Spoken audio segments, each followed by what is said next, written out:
Bonjour à toi, cher spectateur. La tête froide de Stéphane Marchetti, c'est un film dont le pitch m'intriguait plutôt parce qu'il m'a beaucoup rappelé le film de Guillaume Renusson qui est sorti il y a quasiment un an tout pile, qui était avec Denis Ménochet et qui était vraiment une belle œuvre de cinéma assez intense, assez prenante, qui m'avait pas mal marqué en ce début d'année. Et du coup, je trouvais le pitch de cette version un petit peu différente, mais tout aussi intéressant. Le résumé pour faire simple, Marie est dans la merde. Elle ne peut plus payer son loyer et cherche absolument à s'en sortir avec un petit boulot de barwoman et en revendant des clopes qu'elle achète en Italie. Un soir, en rentrant dans son petit marché là-bas, elle tombe sur Suleiman qui va lui demander de l'aide. Alors, on est sur quelque chose de beaucoup plus classique, dans le sens où même si le film a une réelle intensité et est plutôt prenant dans sa globalité, je trouve que Marchetti a vraiment souhaité livrer un moment de cinéma qui est beaucoup plus posé et surtout beaucoup plus direct en fait dans sa manière de traiter le sujet. C'est pas forcément un film que je vais retenir pour son innovation dramatique ou ses tentatives cinématographiques, c'est un film qui, dans sa globalité, reste un bon moment de tension. Et ça veut dire que du début à la fin, il arrive très bien à jouer avec son héroïne et avec son acolyte, mais surtout à jouer sur une espèce d'ambiance globale avec ce lieu et avec ce contexte qui fait qu'on se laisse pleinement embarquer là-dedans.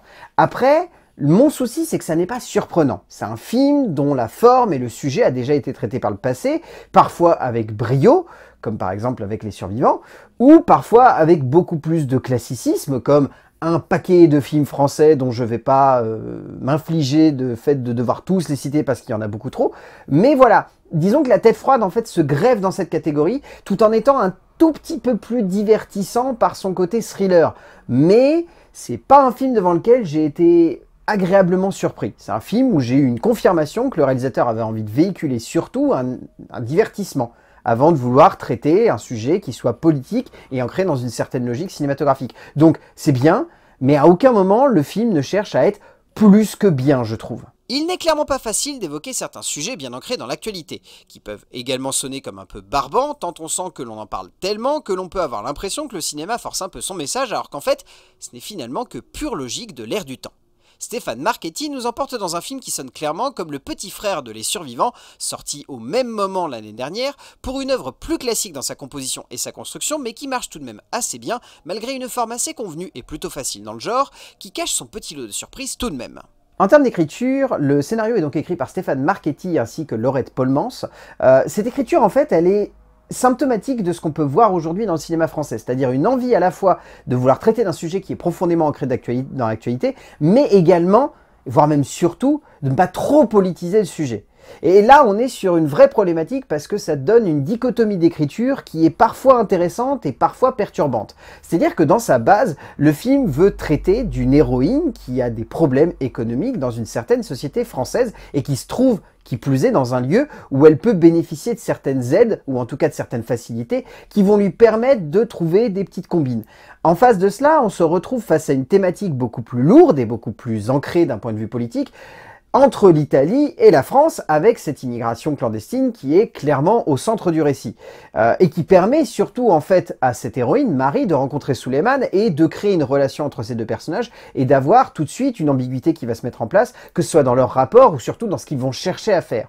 Donc cette idée, elle est plutôt intéressante parce que d'un point de vue purement cinématographique et en termes de tension, ça amène direct un poids qui fait que la dramaturgie, elle doit avancer dans une certaine direction, elle ne peut pas se permettre en fait de digresser un petit peu trop. Donc ça, c'est une idée intéressante. Mon problème, c'est que rapidement, on sent que Polmans et Marchetti, ils ne veulent pas plus que ça traiter de politique. Et leur objectif reste l'humain. Alors ça, c'est une idée que je trouve très intéressante. C'est ce qui faisait que, par exemple, Les Survivants fonctionnaient pleinement en tant que tels parce que l'objectif était de parler d'humain. Mais ici, le fait est que frontalement, ils veulent aborder le sujet d'un point de vue politique.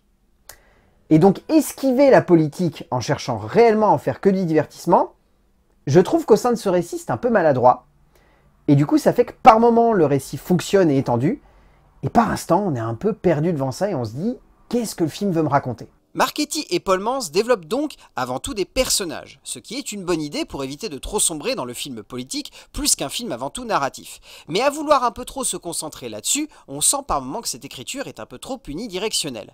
S'il est évident que le message passe, sans avoir besoin d'être trop appuyé par ses auteurs, il est aussi indéniable que la base même de ce récit est un peu trop facile, et qu'en un sens, même si l'on s'attache à ces héros, on a parfois beaucoup de mal à cerner pourquoi ils font cela, à part pour s'en sortir, et qu'en un sens, même si c'est une bonne excuse, cela ne donne pas assez de densité dramatique. En termes de mise en scène, Stéphane Marchetti a pour objectif, donc, comme je l'évoquais au début, de faire un divertissement. Donc ça se ressent dès les premières minutes.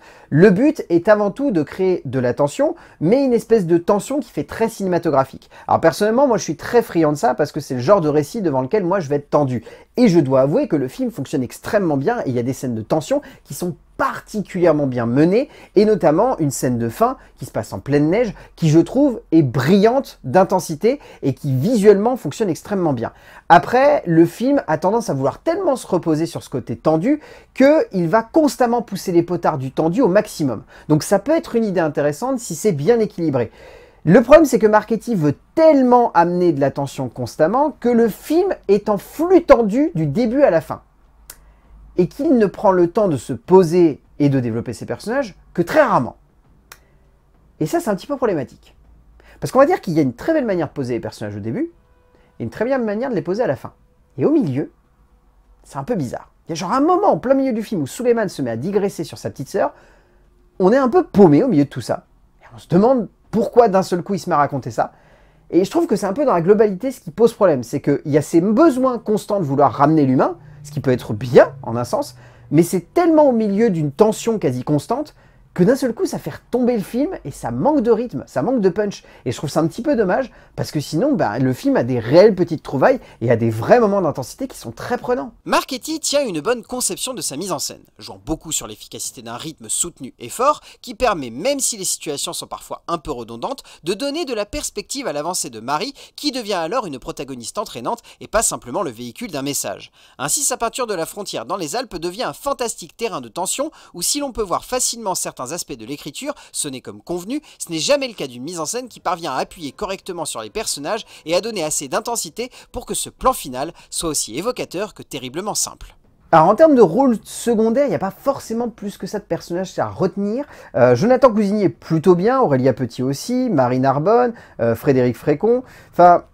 La majorité de ces personnages fonctionnent plutôt bien, ils n'ont pas grand chose d'exceptionnel, mais leur protagoniste est plutôt bien amené, et la plupart c'est vraiment juste dans des toutes petites scènes, sauf Jonathan Cousinier qu'on voit un petit peu plus souvent.